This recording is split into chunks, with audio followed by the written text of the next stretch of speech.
Há 28 anos, o país assistia a um dos acidentes mais trágicos da aviação brasileira. Foi um dos mais graves acidentes da história do Brasil. O acidente com o Fokker 100. O Papatango Mike Romeo Kilo, Fokker 100 da TAM, se preparava para decolar. Querosene pegando fogo. Mas o seu voo duraria apenas 59 segundos. Se o piloto percebeu, deve ter tentado fazer uma curva. O avião da TAM, com 96 pessoas a bordo, Caiu em cima das casas. caiu quando tentava decolar. Repito, 89 passageiros e 6 tripulantes. A vida daqueles que perderam seus entes queridos nunca mais seria a mesma. Senta que lá vem história.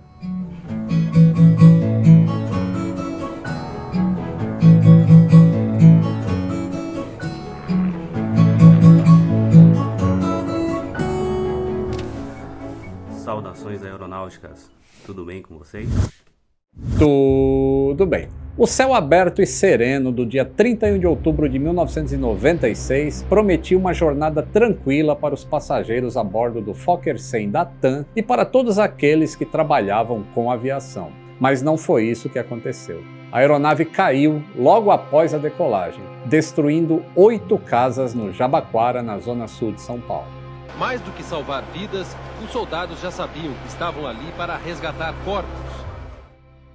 Quando o meu irmão me ligou, na hora eu falei, poxa Mauro, você tá de brincadeira, caiu um avião na minha casa.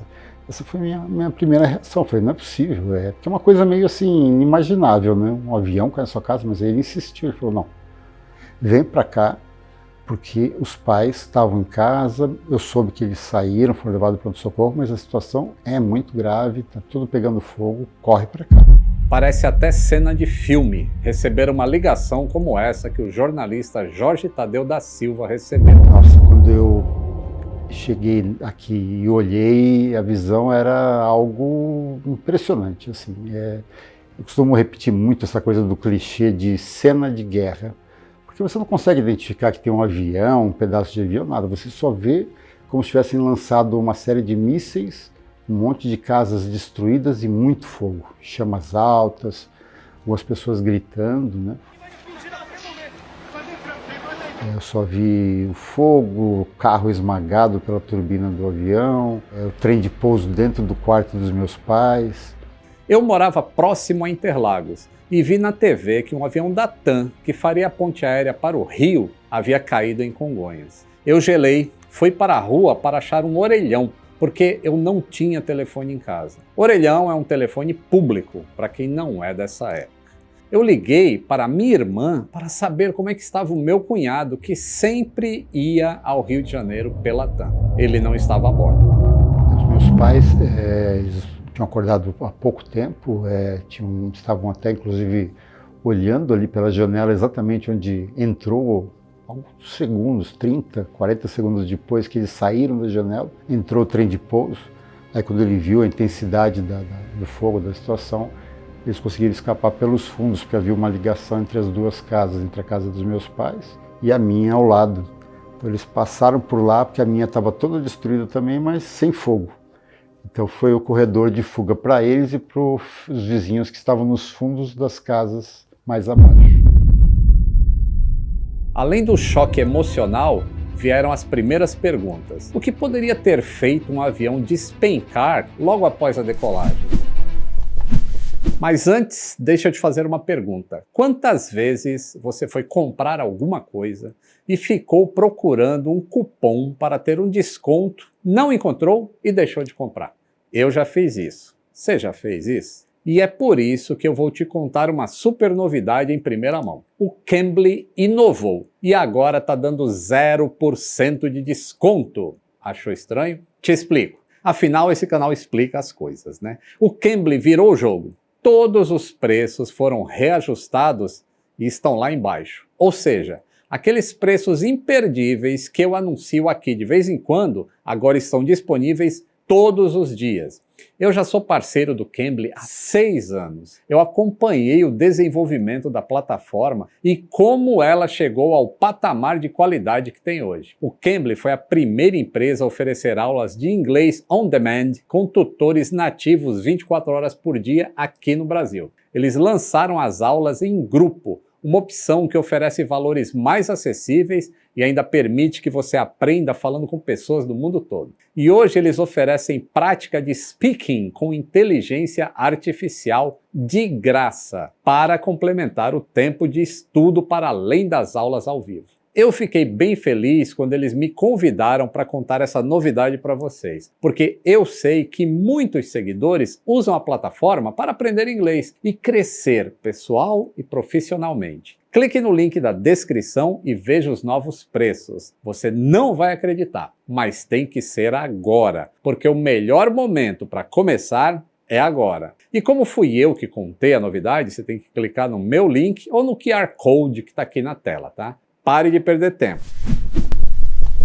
O Fokker 100 Papatango Mike Romeo Kilo, pintado de azul escuro com a inscrição Number 1, taxiou até a pista 17 Romeo do aeroporto de Congonhas, a pista predominante desse aeroporto quando o tempo está bom.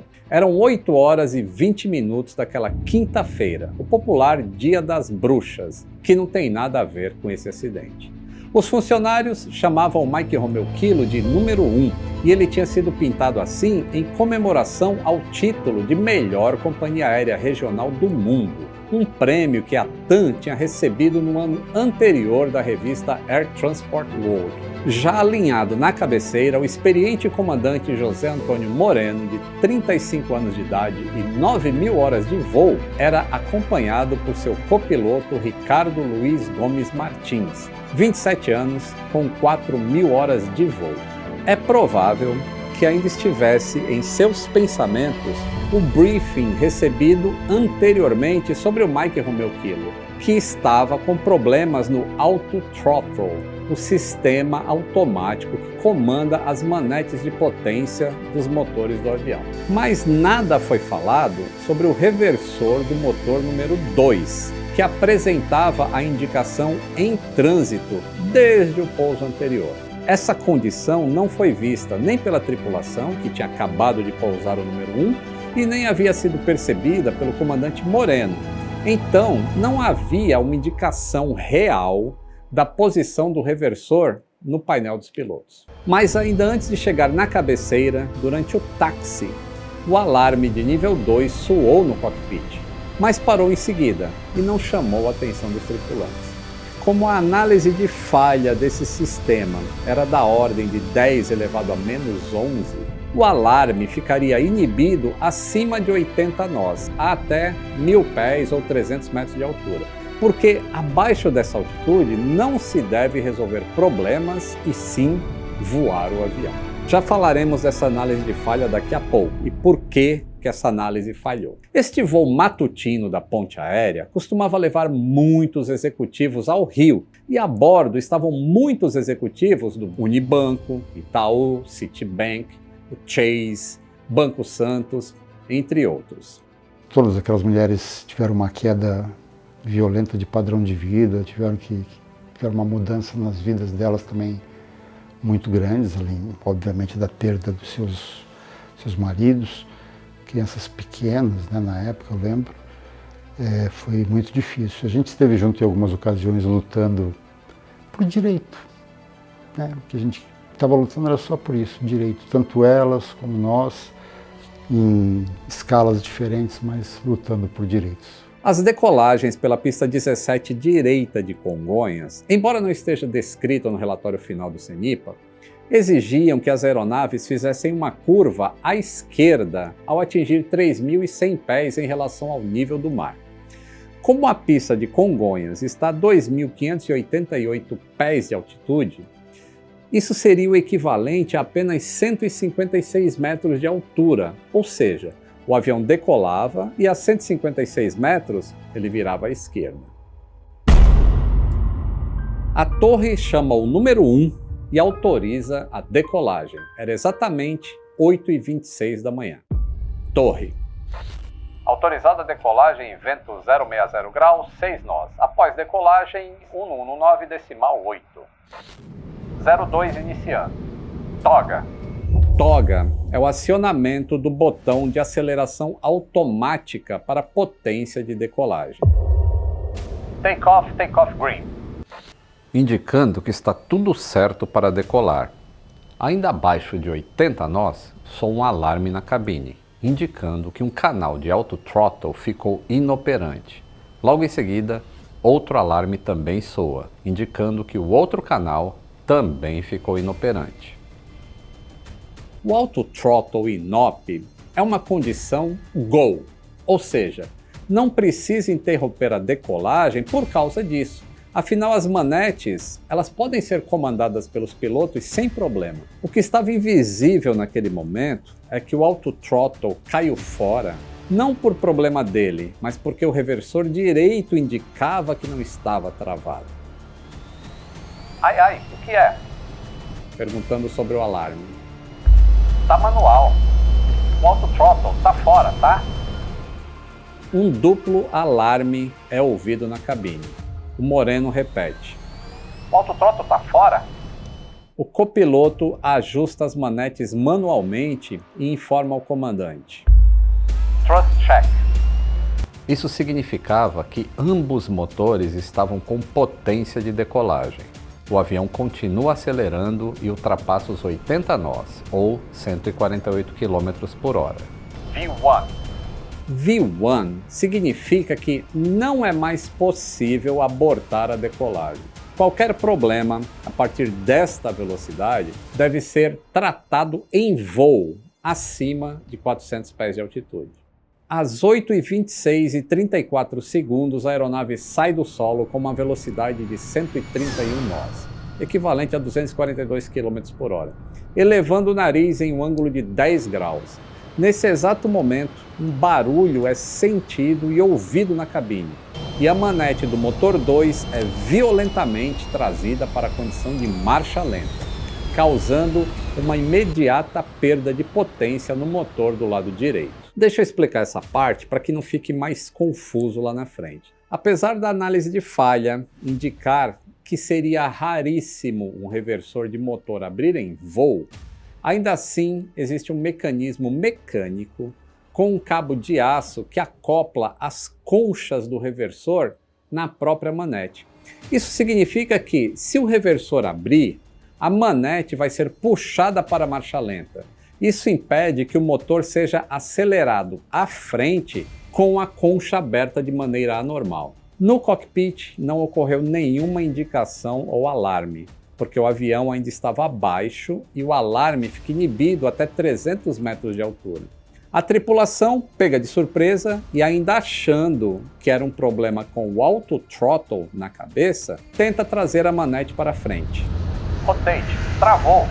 Ou seja, foi praticamente imediato. O nariz levantando e a manete reduzindo. E como ele tinha as mãos sobre a manete, ele fala, travou. O Martins consegue levar a manete para a posição de aceleração de novo, mas só porque as conchas se fecharam momentaneamente. O problema é intermitente e eles não sabem o que está acontecendo. E quando ele levou a manete do motor direito para a posição de decolagem, Martins acelerou mais ainda o motor esquerdo, sem perceber. Isso causou mais um acréscimo de potência no motor esquerdo, indo de 1,8 para 1,71 de EPR. EPR é Engine Pressure Ratio, que é uma medida de quanto o motor está gerando de potência através de uma medida de pressão na entrada e na saída do compressor. Nos próximos 10 segundos, o reversor abre mais 2 vezes, e em cada uma delas, a manete do motor direito é trazida bruscamente para trás e fica lá mecanicamente por causa daquele cabo. A altitude do avião é de apenas 39 metros. Com a perda de potência no motor direito e as conchas do reverso abertas, como se estivessem freando o avião só do lado direito, o avião começa a desviar para a direita ao invés da curva que deveria fazer para a esquerda. O Moreno aplicou o comando de leme e aileron para tentar neutralizar esse movimento do avião, o que acrescentou arrasto aerodinâmico. E apesar de terem saído do chão, o acontecimento foi tão rápido que eles nem recolheram o trem de pouso, acrescentando ainda mais arrasto a uma aeronave que mal tinha saído do chão. O Martins avança novamente a manete direita e provavelmente tenta segurar junto com a manete do motor esquerdo, Mas o cabo de aço traz a manete de volta para a marcha lenta. E o pior, dessa vez traz também a do motor esquerdo, que ficou sem potência por 4 segundos, no momento mais importante, a decolagem. Aos 44 segundos depois de iniciar a decolagem, Moreno fala: Desliga lá em cima, o auto throttle, puxa aqui. Tá off. Aos 51 segundos, o Moreno fala: Lá em cima, aqui também. Tá off, tá off. O Martins empurra mais uma vez a manete do motor direito para frente, com uma força acima de 50 kg, e o cabo de segurança, que impede que o motor seja acelerado, se rompe. O último elo que a engenharia havia colocado de segurança para evitar que o motor com o reversor aberto pudesse ser acelerado, vai embora. Ao acelerar, o lado direito do Fokker é arrastado mais ainda para trás e a velocidade do avião começa a se reduzir a uma razão de 4 km por hora a cada segundo. Às 8h26h55, os manches começam a vibrar. Isso é uma indicação para os pilotos de que a aeronave está se aproximando da velocidade de stall, a velocidade em que ocorre a perda de sustentação nas asas. Com a aceleração do motor direito e as conchas abertas, a inclinação do Mike Romeo Kilo já é de 39 graus. A asa direita apontando para o solo. Apesar dos esforços do comandante Moreno para manter o equilíbrio do avião, com a baixa velocidade, não há mais nada que possa ser feito. Aos 8h26h56 soa o alarme de GPWS com a informação Don't sink. Ou seja, não afunde o nariz. 5 segundos depois, ocorre o impacto com o solo. Eu vi um barulho horrível, Eu vi um avião pegando fogo, entendeu? Já com uma bola de fogo. É de tudo, agora eu vou viver de quê? O número 1 cai sobre diversas casas na rua Luiz Orsini de Castro, no bairro do Jabaquara, a aproximadamente 2 km do aeroporto. Para explicar um pouco a dinâmica desse acidente, o avião bate naquele prédio, ali na frente, é o primeiro ponto de impacto e é onde a primeira vítima acontece. Era uma pessoa que estava arrumando o telhado. E aí aqui, na casa do Jorge, é onde o trem de pouso entra no quarto dos pais dele. O trem de pouso bateu na frente da minha casa, desprendeu e aí entrou aqui, arrancou a coluna desse quarto, caiu esmagando a cama até bater aqui e quebrar essa parede. É porque ele nem chegou a recolher o trem de pouso. Não deu, eles estavam preocupados com a manete ali, se mexendo e nem recolheram o trem. Com o impacto, essa laje aqui desta casa, ela cai e a segunda vítima acontece. Aí aqui tinha o filho dessa pessoa e perdeu a vida depois no hospital. Então foram as 3 vítimas desse acidente aqui que não estavam no avião. 6 tripulantes, 89 passageiros e 4 pessoas em terra perderam a vida. Encontrar sobreviventes era uma possibilidade muito remota. Quando chegou aqui, viu vários veículos pegando fogo, as casas destruídas, pegando fogo, incendiadas, corpos incendiados, carbonizados.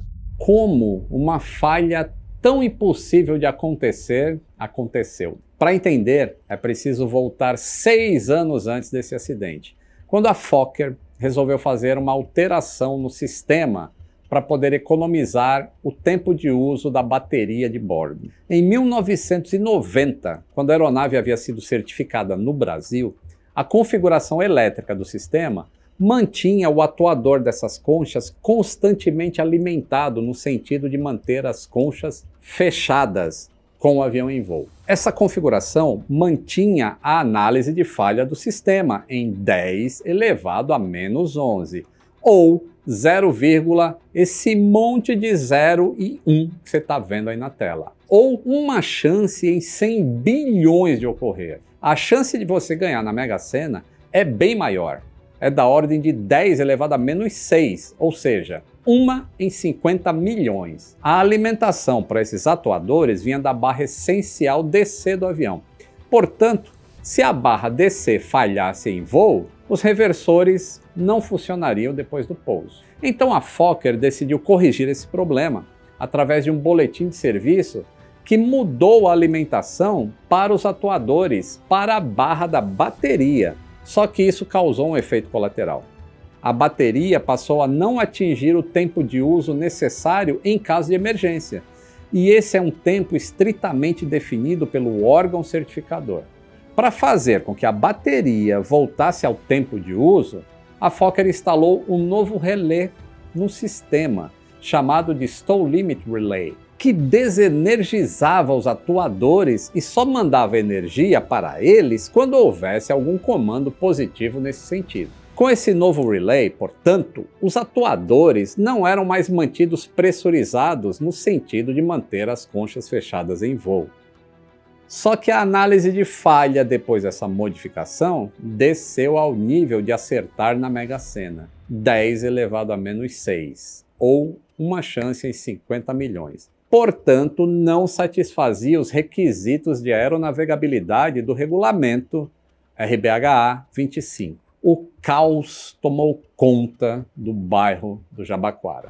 O cheiro envolvido numa situação onde há fogo, vidas humanas, ele é um cheiro bem característico e isso meio que cria uma memória, não é uma boa memória, sabe? Então eu vi a retirada dos corpos, né? Acabei acompanhando tudo isso e essa questão do olfativa marcou tristemente assim muito. A explosão do avião e o combustível escorrendo fez com que a rua ficasse em chamas por mais de 200 metros. A energia elétrica e a água haviam sido cortados do bairro. As imagens mostradas pela TV causavam comoção e começaram diversas especulações, como o ato heróico do piloto em desviar de uma escola. A polícia, os bombeiros e voluntários tentavam ajudar, mas ao mesmo tempo não preservavam a cena do acidente para a investigação. Do seu lado, a TAM montou uma recepção aos parentes das vítimas em um hotel e foi acusada de insensibilidade por querer fechar acordos antes mesmo de saber as causas do acidente. Houve uma grande pressão sobre o CENIPA, até com processos judiciais, para liberar um relatório final em 3 meses, que é uma coisa impensável em qualquer lugar do mundo. O máximo que se consegue em 3 meses é talvez um relatório preliminar. Então assim, demorou-se bastante tempo, porque foi uma investigação difícil, era um defeito que não havia treinamento para aquele defeito. No final apontaram acho que 3 empresas como responsáveis, que tinha o cabo do reverso, tinha alguns outros componentes também que deram defeito. Porque a imprensa, a grande imprensa também, ela não se aprofunda muito nesses aspectos, né? Então a coisa ficou muito no superficial e muito no que a empresa aérea dizia, ao ponto de levar 11 anos para a gente conseguir receber a indenização. Uma indenização que foi ajustada num acordo por conta da queda do Airbus, do voo 3054, que a imprensa passou a questionar a companhia aérea. Vocês não pagaram a indenização ainda do voo 402? Vocês estão dizendo que vão acertar com as famílias e tal. Aí houve uma certa preocupação da empresa em resolver o quanto antes, aí entrar em contato com os nossos advogados. 11 anos depois, é muita coisa. Sem saber causas.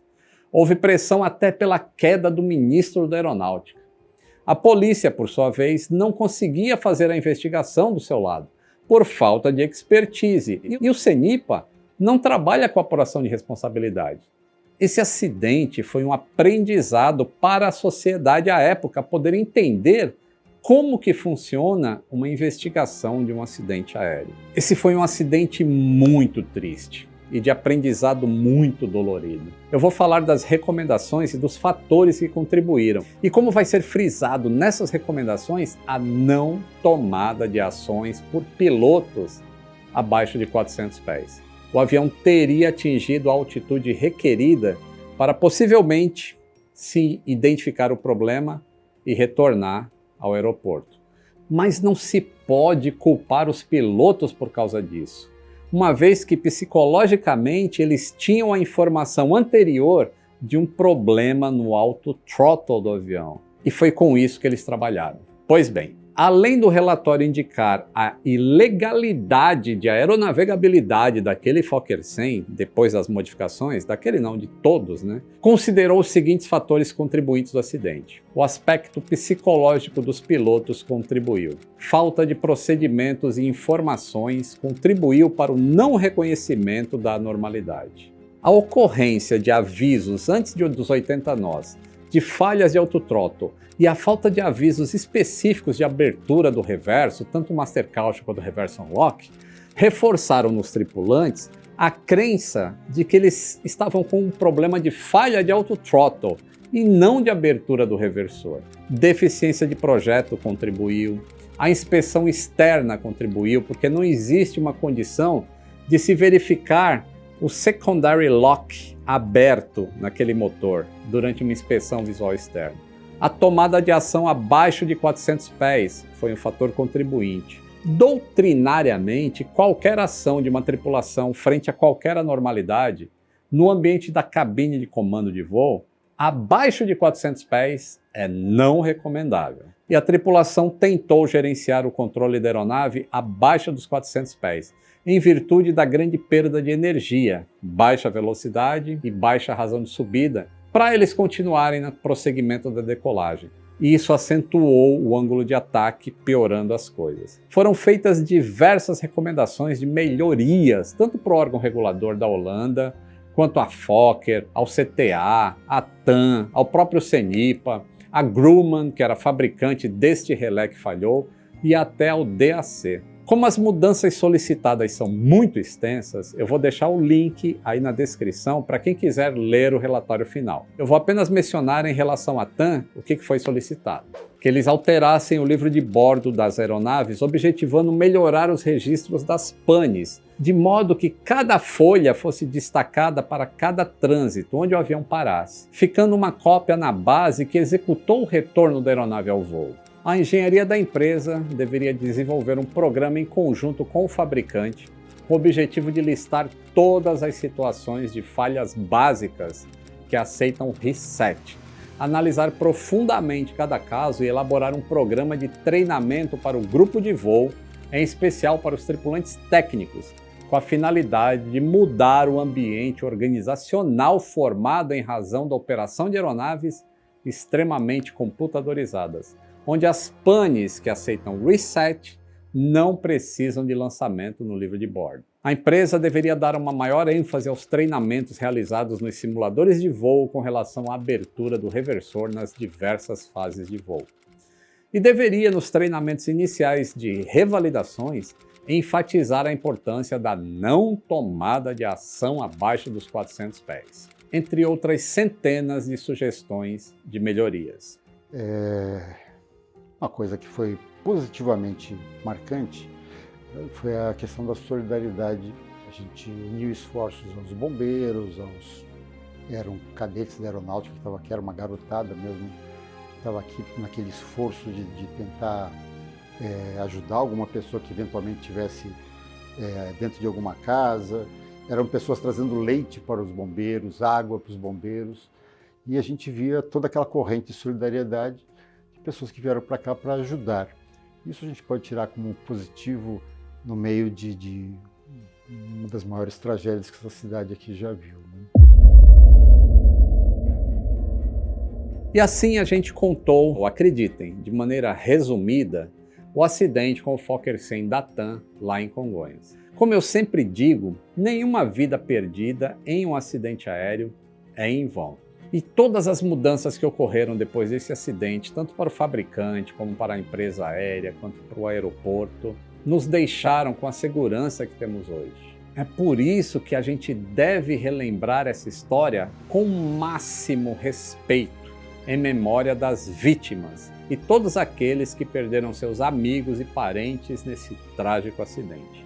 considere se tornar um apoiador do canal. Basta clicar no botão Seja Membro e seguir as instruções. Com o seu apoio, a gente consegue produzir vídeos como esse que você acabou de assistir. O seu nome fica para sempre nos créditos finais. Eu espero que tenha gostado de conhecer essa história, se você ainda não conhecia. Esse é um remake de uma história que eu já contei, só que com mais produção agora. Então, deixa o like, compartilhe e se inscreva no canal se não for inscrito. Um grande abraço e até o próximo voo!